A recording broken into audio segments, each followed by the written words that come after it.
उन्हाळ्यामध्ये काहीतरी थंडगार खाण्यापिण्याची इच्छा होत असते, तर आज मी झटपट अशी मलाईदार कुल्फी कशी तयार करायची हेच तुमच्यासोबत शेअर करणार आहे। तर त्यासाठी मी अर्धा लिटर दूध गरम करायला ठेवलेलं आहे आणि ही ड्रायफ्रूट्स घालून केलेली हेल्दी कुल्फी आहे। तर त्यासाठी मी एका पॅनमध्ये मखाणे भाजून घेतलेले आहेत, सोबतच मी इथे थोडे ड्रायफ्रूट्स भाजत आहे।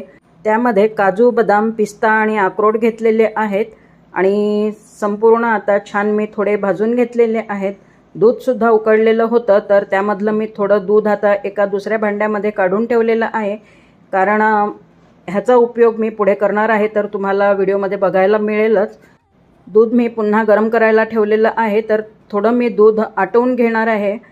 आता हे ड्रायफ्रूट्स जे होते ना, तर ते थोडे थंड झाले होते, तर त्याची मी एकदम बारीक पावडर करून घेते। आणि अशी जर कुल्फी तुम्ही घरी करून मुलांना द्याल ना, तर ते बाहेरची कुल्फी खाणं विसरूनच जातील।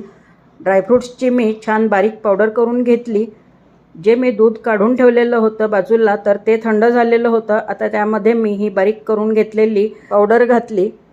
2 टेबलस्पून मिल्क पावडर घातलं आणि 1 टेबलस्पून कस्टर्ड पावडर घातलेलं आहे। तर हे व्हॅनिला फ्लेवरचं कस्टर्ड पावडर आहे।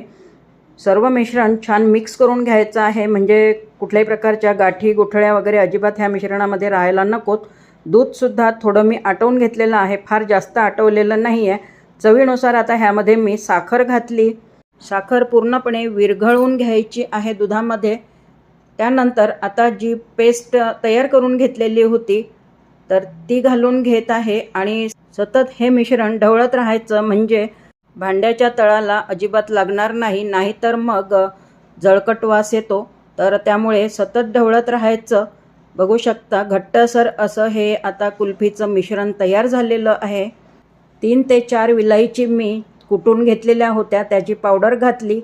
थोडेसे ड्रायफ्रूट्स मी कट करून घेतले होते, तर ते सुद्धा घातलेले आहेत, त्यामुळे कुल्फीची चव छान येते। ह्या मिश्रणामध्ये मी केशरसुद्धा घातलेलं आहे।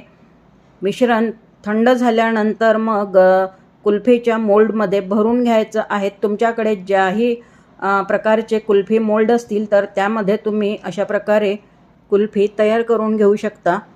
आता हे भरून घेतलेले कुल्फीचे मोल्ड मी आता फ्रीजरमध्ये ठेवून देणार आहे, तर 7 ते 8 तासामध्ये खूप छान कुल्फी सेट होते। बघू शकता मस्त अशी ही कुल्फी तयार झालेली आहे आणि चवीला सुद्धा तेवढीच जबरदस्त झालेली होती। वरून पुन्हा मी थोडे पिस्त्याचे काप टाकून गार्निश केलेलं आहे।